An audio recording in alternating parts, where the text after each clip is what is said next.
Hey everyone, and welcome to this episode of Thinking Christian. I'm Dr. James Spencer, and I'd like to welcome today two authors of the book Working for Better, a new approach to faith at work. So we're welcoming two guests, Elaine Howard Ecklund, and she is a professor of sociology at Rice University, and then Denise Daniels, who's a professor of entrepreneurship at Wheaton College. And so we're going to be talking about their book, Working for Better. And ladies, just great to have you here. So maybe what we can do is introduce yourselves just a little bit so people know the voice. If they're only listening, they know which one of you is Denise and which one of you is Elaine. So Denise, would you mind going first? Sure. Thanks for introducing us, James. So I'm Denise, and I have been at Wheaton College teaching in the business and economics department there for the past 5 years. Prior to that, I was at Seattle Pacific University for 24 years teaching in the business school there. And a lot of my research in academia has been this intersection of faith and work. And so this book comes out of a lot of the research that Elaine and I have done. Fantastic. And Elaine, Yeah, please.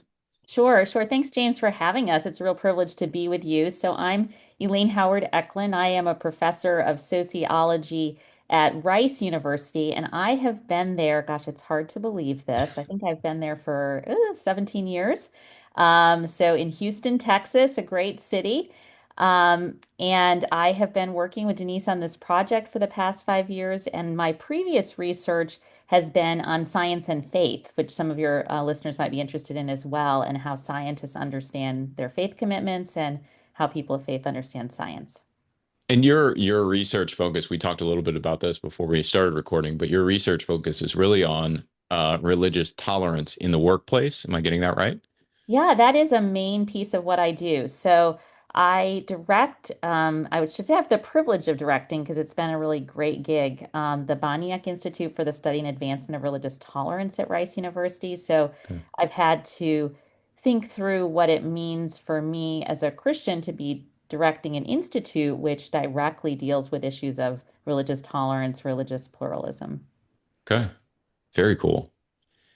Well, let's jump into the book a little bit, but I guess maybe before we jump into the actual substance of the book, I'd just be interested in hearing how you all conducted your research for the book. You outlined it a little bit there, but talk about sort of your journey getting into this, why you got into this, what brought the two of you together, maybe. And either one of you can start, or I can just sort of assign a volunteer if you'd like. Well, I'll start. This is Denise. Okay. We really started because we were friends and we wanted to like have something that we could do together. So it's sort of like little kids coming up with Nice. something that they want to play with together in the That's right. It's sandbox. like the adult version of that. Let's do And a so massive research project. That'll be fun. exactly. Yeah. No, seriously. Yeah, so I had been really interested in the faith and work intersection, and Elaine, as she mentioned, had done a lot of work with sociological research methods in the science and faith intersection. And we said, why don't we use these methods and apply it to faith in the workplace? And so we got together and we submitted a grant to the Lilly Endowment, and they were really gracious to fund us. And so we spent about 5 years doing this data collection process where we surveyed almost 16,000 people across the United States in two different tranches, two different waves of surveys. And then we interviewed about 300 of them. And so we have just this massive data set that we were able to draw from to write this book and kind of think about and frame what does it mean to be a Christian in the workplace? And how do we engage with people who might think very differently from us in terms of what it means to be a person of faith at work? And the only that was great, Denise. We think that our survey is the largest one that's ever been conducted of faith in the workplace in the United States. Another thing that's significant is that we did surveys before the pandemic and during the pandemic. So that was an Oh, interesting comparison. And we did, in addition to interviews and surveys, we also did focus groups with religious leaders, mainly pastors and everyday workers. So we got like groups of people together and talked to them about these topics as well. Our survey was a national random sample. So we took in groups of people in the same proportions that they occur, in the population naturally, except we did we're really intentional about taking in more Jewish people and more Muslim people than are in the population naturally, just because we want to make sure and bring those voices to the table, because those are two really important non-Christian voices in the US.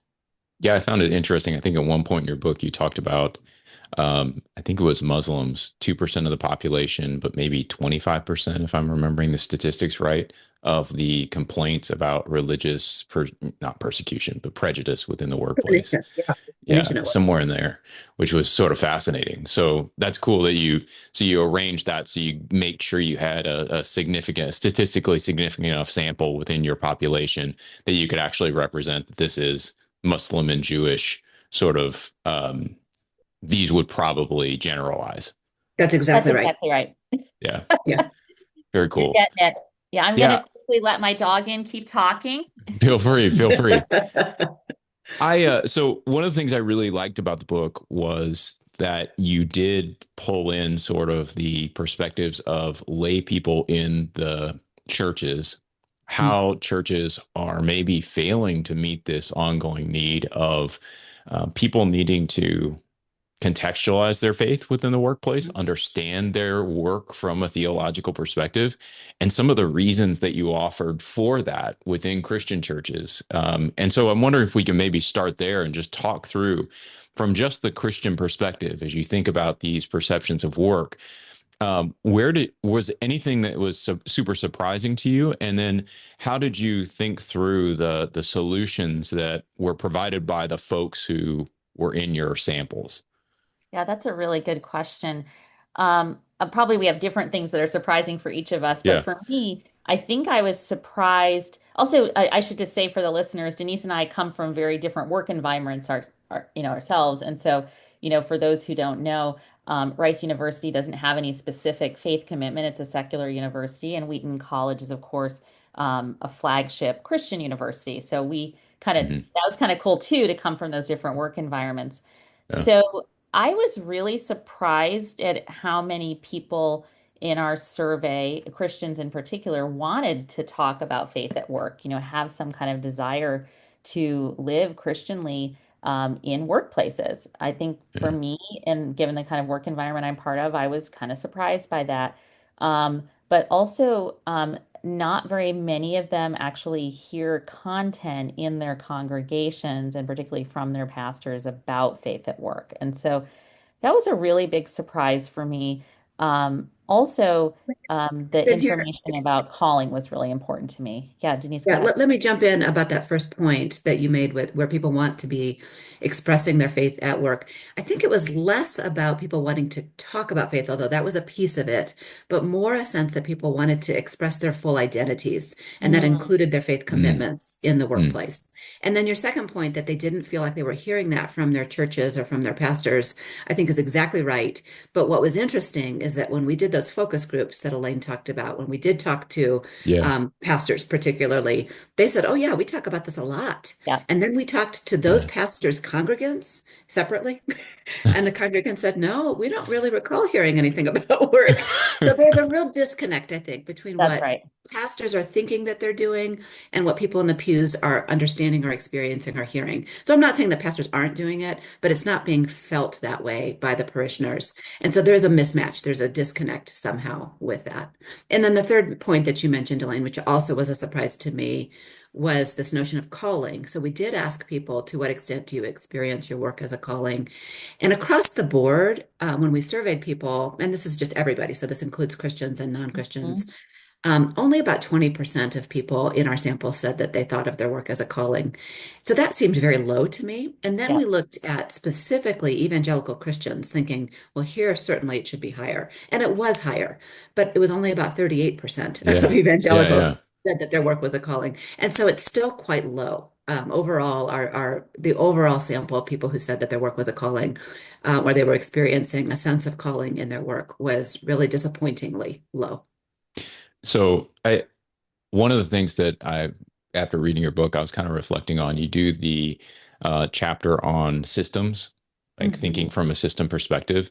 And so as I stood back and I thought about those calling stats and some of the professions that people had a difficulty understanding that this was a spiritual exercise, that you could really serve and honor God within this context, that this was truly a calling and not just a job kind of aspect. I'm wondering how you thought about that from that systems perspective, because it seems to me that some of this is just sort of socially ingrained within us Mm, that there's, I do mostly administration at my job, right? I'm more of a behind the scenes guy, except on the podcast, I guess. But I'm not a faculty member standing in front of students teaching. And when I think back on that experience, when I had it, that always feels like it's full of more meaning than sitting and answering an email on a daily basis, or managing a budget, or what have you. But my sense after reading your book, and what was sort of in my head, was I'm wondering how much of that is just more socially conditioned. People appreciate some of those outward acts more. There's a greater societal value placed on those, and some of these other things can be behind the scenes because everybody needs they need to get done, but they're not sort of flashy or sexy in any sort of sense. Did you all think through any of that as you're looking at your data? Yeah, there's a First kind of of, all, that's a super great yep, observation, James. yep, I I think think, that's right. yeah. There's a Elaine, kind of, oh, I'm sorry. I keep no, you talking go. over Denise.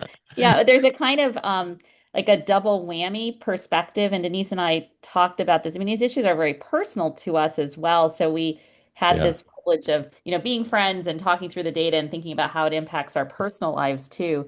So I would put an even finer point on it that you have, James. Even within our jobs, we value more the face-to-face contact, the helping others, more than the answering email. A lot of derisive talk about email in these interviews.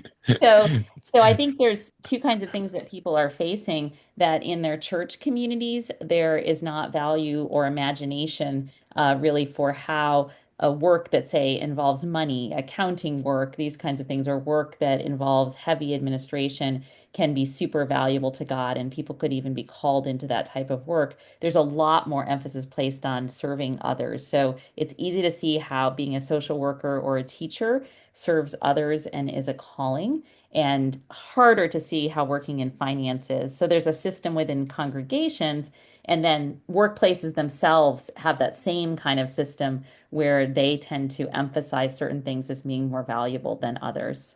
Yeah. Denise, anything to add there? No, I mean, what Elaine said is exactly right. And what we did find when we talked to people is that they repeatedly said things like, well, work is a calling if it is allowing somebody to serve another person Mhm. directly. And Yeah. so, the medical professions or those kinds of things, that's a calling. But the work that I do, working for whoever, maybe didn't feel as much like a calling. And I think it's not just at the individual level. I think you're exactly right, James, that it's a systemic kind of influence that people are picking up on and kind of carrying into their perception of calling. I know, I mean, I obviously read through this in the book, but I'm wondering if you have perspectives that maybe I didn't catch. But there was a section about CEOs in there, and whether they were male or female CEOs. I think if I recall, female CEOs found greater meaning in their jobs than the male CEOs, if I'm recalling that correctly. Um, do you want to correct that? I think that's not right, exactly.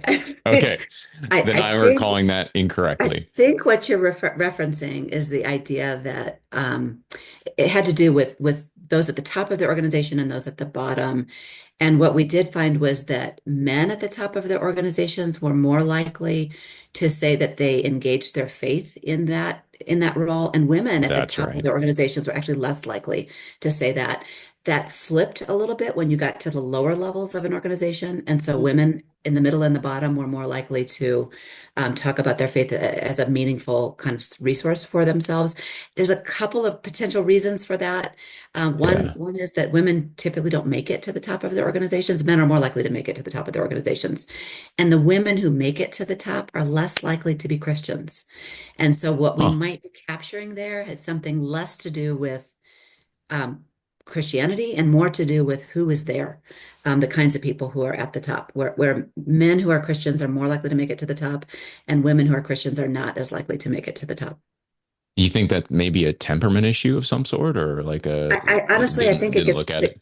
yeah, we couldn't examine it exactly because it's not what we Yeah. were looking at. And so Yeah. we came up with some hypotheses about it, which we don't know for sure. So, but our Yeah. best guess here is that there's a lot of socialization in Christianity and in churches that does not encourage women to advance in organizations. And so, whereas men might get a lot more accolades for that kind of thing, women have are pulled in multiple directions, partly because of family, partly because of other things that the church reinforces in particular ways.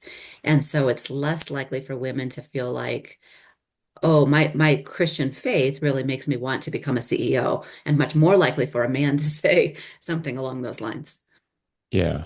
Interesting. Yeah, because I mean, even within churches, and you all discuss this in the book, that sort of doctrinal structures that would preclude women from holding Exactly. what I don't think many Christians would want to say they are the privileged positions within the church, but they're really the privileged positions within the church. I mean, being the pastor or the guy on stage, and I mean that really the guy on stage, Hmm. is a privileged position. It puts you in a position to have more opportunity to do more things for good or bad. It comes with those perks.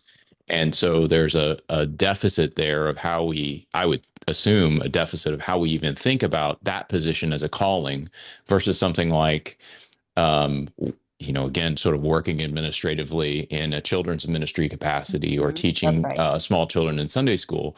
Everybody loves to drop their kids off, but they're doing it so they can go see the guy on the stage.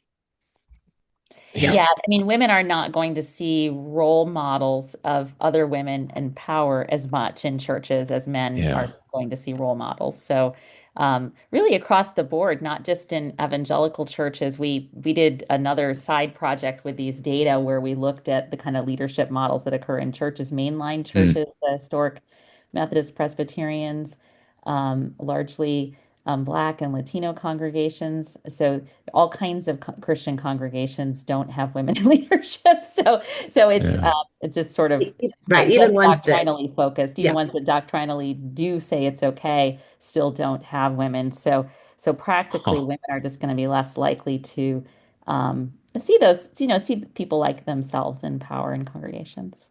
Yeah. Huh. So let's talk a little bit about the calling data and how you thought through calling, how you thought through calling. So when you're asking the questions and forming out the research, you have to have some understanding of calling in place so that you can even ask the question. But did you find that there was confusion on the part of people who you're asking the question to, or even during the focus groups, like these sort of disconnected aspects of, I don't even know what you're saying by calling. What is that? What is that? Mhm. We did ask, when we interviewed people, we did ask, do you experience your job as a calling? And many people would say to us, well, what do you mean by that? And we Mhm. Mm, tried really hard not to define it because what we're trying to do as social scientists here is to elicit what do other people understand their work to be as a calling. And so we tried to kind of turn it back to them and say, well, tell us a little bit more about what you might consider to be a calling. And then that's where people would talk about, well, if you're serving others, then that would be a calling. The okay. impact of yeah, I totally agree with Denise. The thing that I would add is that calling is a pretty distinctively Christian term. Yeah. And we had people talk, even people who are not Christians, talk about calling in Christian ways, if that makes sense. So Sure. they like use Christian language of God inspiring them to do something. Hmm. Hearing a kind of getting a kind of sense that they ought to be doing something, even if it wasn't a specific sense from a Christian notion of God. So there's ways in which historically the whole notion of calling is very influenced by Christianity for good or bad. And so I think that's just important to point out that calling language should be very accessible to Christians because it's very much part of our heritage and our tradition. And particularly so for Protestants. So Hmm. Yeah. historically, and we talk a little bit about this in the book, Yeah. Yeah. historically, through the Middle Ages, the notion of calling really was a calling to God, a calling to the monastery, a calling to the priesthood. Yeah. And that changed with the Protestant Reformation, where this That's right. idea of all work could be a calling. You don't have to become a priest in order to really be serving God. And Yeah. Martin Luther was very strong about this, and he wrote quite a bit about this. And so we as Protestants really draw tremendously from the last 500 some years of history, Yeah. with this notion of calling that can be applied to the workplace. And so well, again, this kind of gets back to our sense of surprise and maybe a little bit of disappointment of, oh, even Protestants don't really think of their work much as a calling. Um, although they do think of it more so than the general population, but generally speaking, it's quite low. And so then when we did start to get into, well, what do people think about when they do use this term? What are they getting at? And it seemed like there were a couple of different dimensions that people were referencing when they said, my job is a calling. Yeah. And so on the one hand, that was one dimension that people talked about was this notion of intrinsic versus extrinsic to the work Mhm. itself. And so some people said, well, my job is a calling because the work that I am doing is somehow intrinsically meaningful. And Mhm. so the actual tasks that I am doing or the product that I'm producing somehow has impact in a positive way on the people around me or on the world in some sense. And on the other hand, we had some people say, well, my job itself, what I do maybe isn't very meaningful, but I know God has called me to it because what my job allows me to do impacts other people outside of the workplace or beyond the tasks of the job itself. And so we called those an extrinsic approach to calling. Sure. Well, that was one dimension. So people talked about both ends of that dimension, intrinsic and extrinsic. And then people also talked about this idea of what we initially called distal and proximal, and then our Mhm. publisher said, nobody knows what that means. Can you just say near the workplace and far away from the workplace? And we're like, okay, so that's what it says in the book is close to work or farther away from work. But this idea of where you're serving somebody is either really close to the work itself that you're doing, or maybe it's farther away from the work that you're doing. And so these two dimensions, the intrinsic and extrinsic, and the proximal and distal, we can combine together and create this 2 by 2 framework that gives you Yeah. four different cells or four different quadrants that allow you to think about calling in a slightly different way. And we had people that described their sense of calling in each of those four different ways. I want to be clear, though, that these are not mutually exclusive. And so Mhm. while people tended to identify themselves in sort of one of the quadrants, and so, for example, let me give you an example of one of the quadrants. Let's say the intrinsic and away from the workplace quadrant. And this would be where somebody says, my job is meaningful because it allows me to serve the world. The goods and services that I produce have a positive impact. They have they contribute to the common good in some Yeah. way. So we had somebody who worked at a fast food restaurant who said, the particular restaurant that I work in provides actually healthy food for people. And I feel like that's a meaningful thing that I'm Mhm. doing. I'm serving people who need nutritious food to eat, and my job allows me to do that. That would be an example of that calling as kind of a common good contribution. Yeah. But people don't have to remain in one quadrant. You can actually try to identify ways of calling across all four quadrants, which we really feel like is the right way to approach calling and thinking through sort of a thicker theology of calling that allows you to engage a sense of calling in multiple ways and not just a singular approach to calling. And we It think was. looking at it that Oh, way will really allow people to more a broader range of people to see their work as a calling. Yeah. yeah. Yeah, Denise did a great job of developing this framework, and it's just been so useful for us. People who do work that I think some do not see as a calling, were able to really see their work as a calling in a robust way. Another quick example that comes to mind is we interviewed someone in a meat packing plant who really had imagination for how he could, help people in the plant. So he was really relational with folks and supported them when they had marital upheaval and in all kinds of ways. So he didn't see his calling really as related to the act of packing the meat. What he saw his calling related to was the helping people. So it was really extrinsic to that work Extrinsic. environment, Yeah. but it was near to the work environment. He was exercising that calling within the context of his work, but in a way that was outside the work tasks themselves. So, I mean, I think I've seen this work out. I've obviously seen it work out in my own career, but my wife's as well. She was a pharmacist by training, worked in a pharmacy for a really long time, was more involved in patient care in that perspective. She always worked in hospital systems. And then when she became a chief pharmacy officer, she was more distant from the actual care that was being taken place, and she's sort of overseeing the entire system. And as we had conversations about that, we talked through these categories implicitly.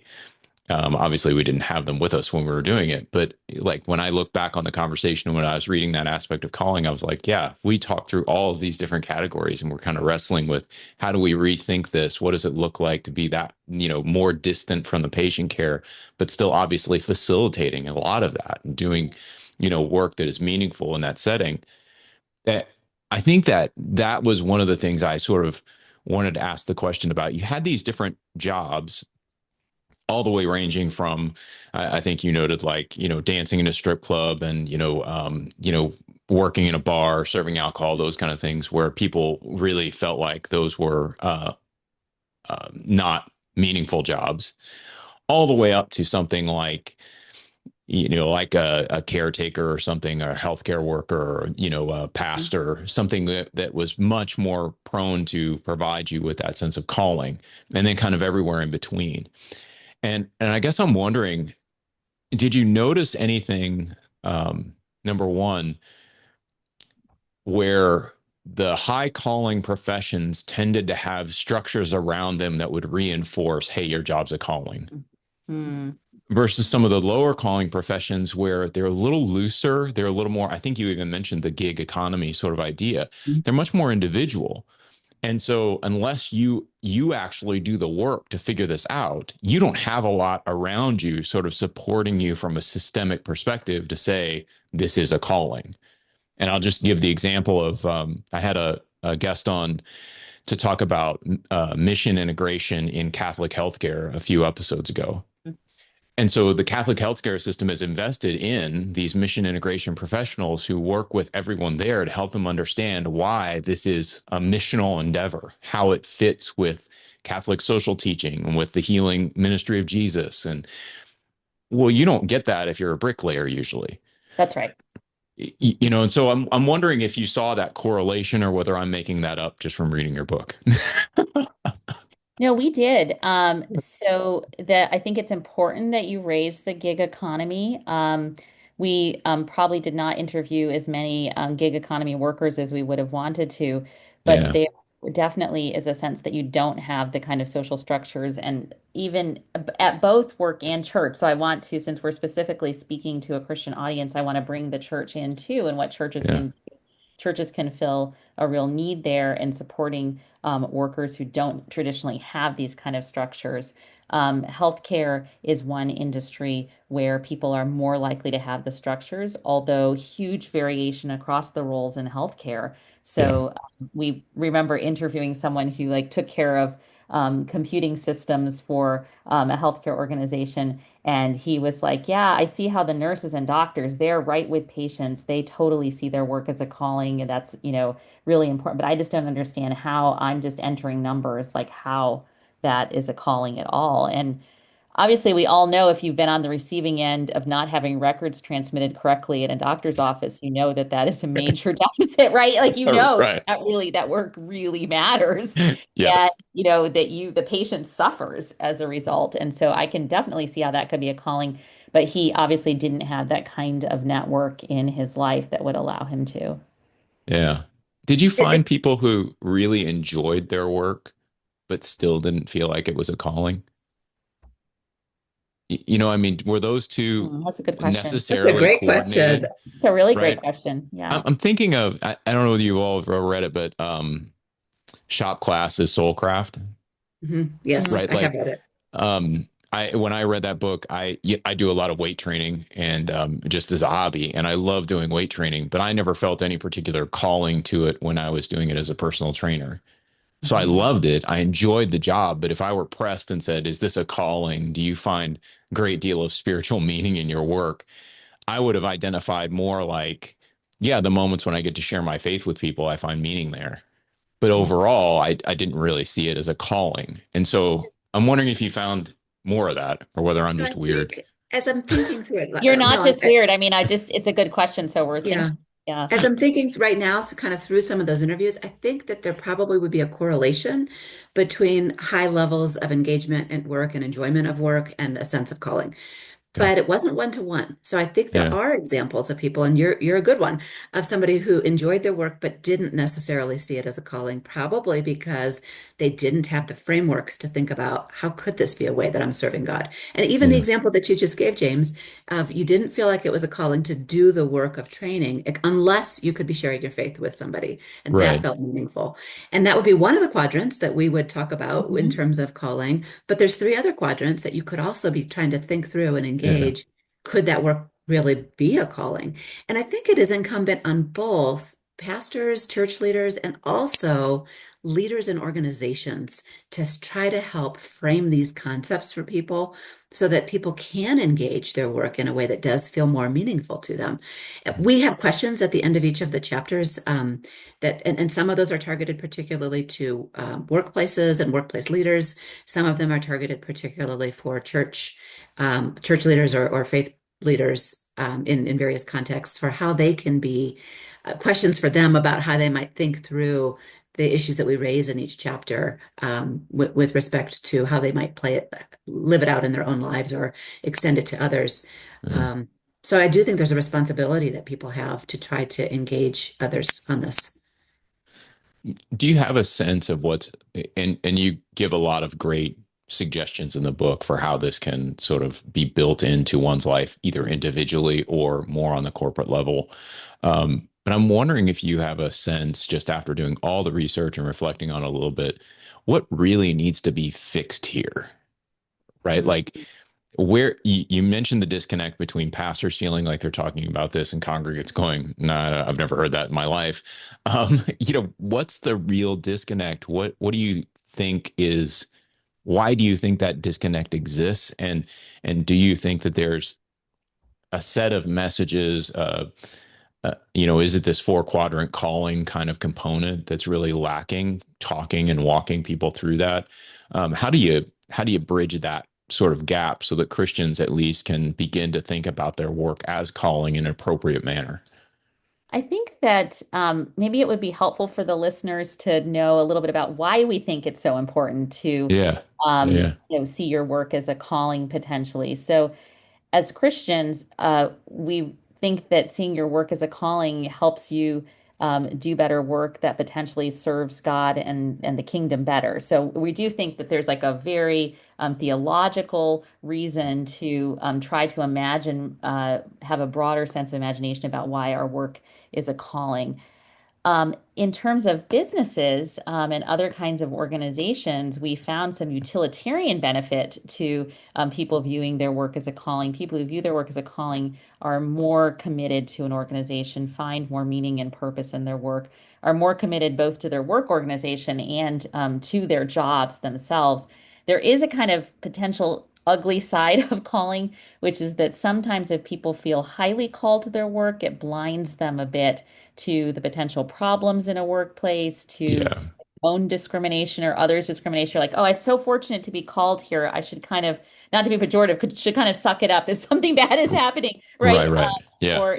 And even like just to myself, but if something bad is happening to someone else, I may be a little bit more resistant to seeking out change.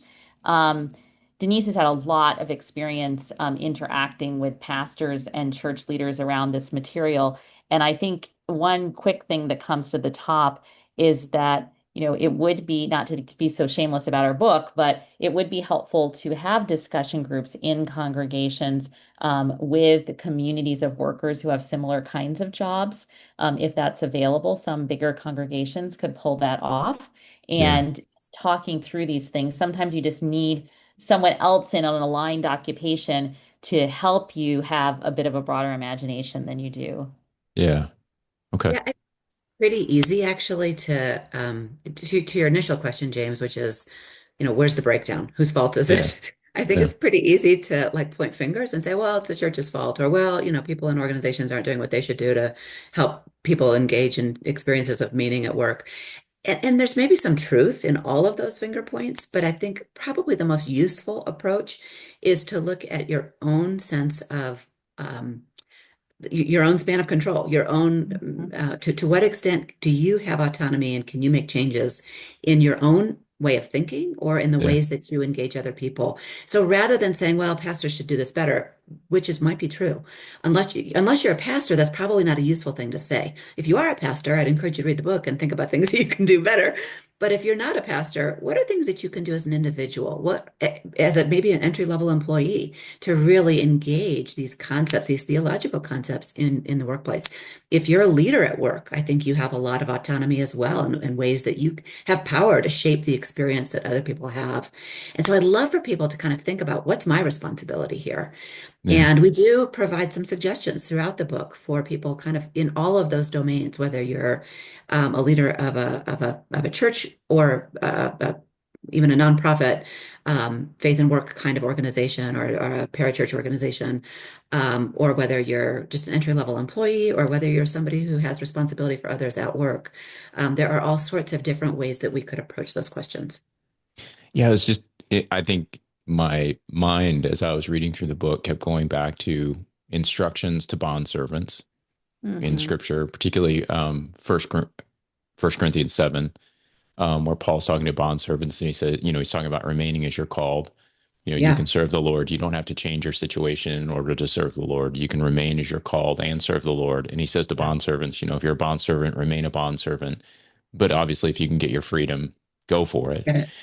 And there's something about a sanctified ambition there, I think, that is sort of interesting. Mhm. That he's asking them to serve the Lord first and then to take the opportunities that God brings into their life as they come, as opposed to sitting back and saying, well, I'll serve the Lord when I Hmm. get out of this situation or that situation. I found those sort of fascinating. And I think the other aspect that I kept coming back to was the idea of partiality. There's such a deep partiality that I think a thread of partiality that comes through your book. It sort of, and I'm not saying you all were partial. I'm saying that you see the palpable partiality of how these things sort of play themselves out. So certain positions, when I was reading through your data, I was kind of like, well, yeah, that seems obvious that that person would be more excited about doing that job. And it would seem obvious that this person is less excited about doing this job, that they see it as less of a calling, that they find less meaning in it, those kind of things, because we tend to privilege this person over this person. Hmm. And so there's help to figure out why this is meaningful. You're getting, positive reinforcement about the job you're doing, whereas on this side, you're not really getting anything. And I just found that to be sort of, I don't know whether you saw that theme as well, but as I was reading through your book, that's where my mind went. I think we tried Actually, really hard to think through. Um, I mean, you raise a really complex train of thought there that I really like thinking through with you.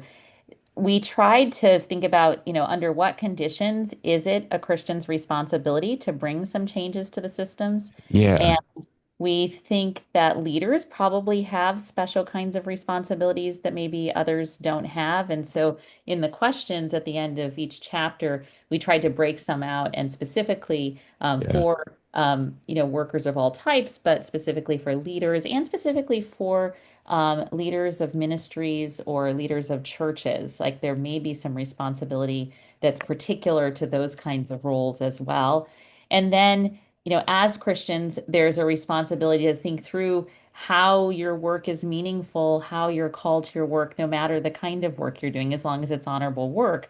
There ought to be Yeah. ways in which you can really express Christian faith through your work in a way that exemplifies a calling and a broader sense of meaning and purpose. And then I think there may be some kind of responsibility. This is a notion I'm just toying with. There may be some kind of special responsibility that Christian leaders have to help entire workplaces understand a notion of calling, and to be very thoughtful about how we might do that in a way that's not marginalizing to those who are not part of a Christian tradition. There might be Yeah. broad ways in Yeah. which we Yeah. can bring that in kind, that kind of Christian, that lovely Christian sensibility we have to all kinds of workplaces and all kinds of people. There may be a special sort of super calling there as well in our leadership roles. Yeah. That we should probably address that before we come too close to the end here. That principled pluralism idea. I found that pretty fascinating. And again, as I was sort of thinking about it, my mind went to Jesus visiting sinners, Mm. right? These are folks that were not excluded from Jesus's ministry, even though they needed to accept him to be included in the kingdom, but he was not leaving them out. Right. These people were not pushed to the margins and sort of left aside for the gospel. They were drawn into it and given the opportunity to hear Jesus's message and to respond to him with faith in the same way that anybody else would have. And so when I was reading through that principled pluralism, that's sort of where my head went. But I'd love to hear you all talk a little bit more about that. I know that's sort of a sideways thought on it. Yeah, yeah. Yeah, well, we really we introduced this idea of principled pluralism, which we didn't make up, but we drew from a number of other writers and Yeah, thinkers in this area. But it's this idea that in a pluralistic context where people who don't share your beliefs, how do we engage appropriately? right, And the idea here is that you fundamentally hold on to your own beliefs, and you also view the other as somebody made in God's image.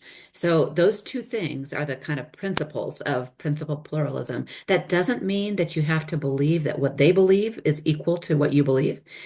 So it doesn't necessarily give comparable level of, all truth is, anybody can have their own belief system and all paths lead to God. It's not what it's saying. right, It can be saying something very specific that you believe that your path is actually the right path. At the same time, you don't denigrate any other person and you right, allow them to live out their life the best way that they can. And in fact, you might support them in living out their life the way that they believe is right. And so it's this nuanced approach to how do we engage with people who are different? How do we engage with people who have different beliefs than we do, without letting go of what we believe, um, without denigrating the other. So both of those are the tensions and the challenges there. yeah, Um, when we do that, we have to come with some level of humility that yeah, we might not know everything, that we might actually have gotten some things wrong. And it allows us the openness to hear from the other about what they believe and why, but it also opens the door for us to then share what we believe and why. And so it hopefully leads to a situation and a circumstance and an engagement with the other that is positive and allows for real respect for each person. And very some good. Christians get really scared when we present this material. I mean, it's a kind of hard thing, I think, for people to wrap their minds and their hearts around. But it has been really profound for us to personally wrestle with what it means, like what the Imago Dei, the image of God, what it really means that everyone is made in the image of God, not just Christians. And so, and that very Christian sensibility, I think, has profound implications for how we treat others in workplaces.